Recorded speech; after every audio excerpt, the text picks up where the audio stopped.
Incroyable, Paul Biya crée la surprise au sommet Russie-Afrique.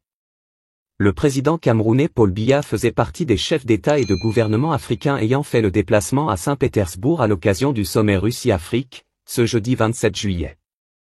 La Russie a beaucoup apporté à ses alliés sur le continent africain, qui était monopolisé par l'Occident et imposait son monopole par la coercition à ses anciennes colonies.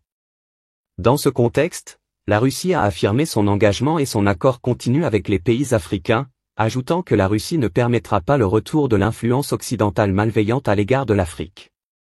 Le gouvernement du président Vladimir Poutine est soumis à de nouvelles pressions pour montrer son engagement envers un continent de 1,3 milliard d'habitants qui s'affirme de plus en plus sur la scène internationale. En tant que chef d'État du Cameroun, c'est la première fois que Paul Biya se rend en voyage officiel en Russie à l'instar de ses homologues.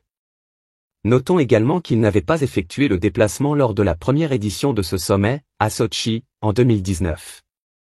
À en croire le confrère Cameroun Actuel, qualifié des « historiques », la présence de Paul Biya en Russie cache plusieurs motivations, une belle avancée dans les relations entre le Cameroun et la Russie, le renforcement des échanges commerciaux, des partenariats pour relever des défis mondiaux, tels que la lutte contre le terrorisme, la sécurité énergétique et les problèmes climatiques. Lors du premier sommet Russie-Afrique en octobre 2019 à Sotchi, environ 43 chefs d'État et de gouvernement avaient fait le déplacement, un nombre nettement élevé par rapport à la participation de ce deuxième sommet Russie-Afrique qui marque la présence du Kremlin sur le continent africain.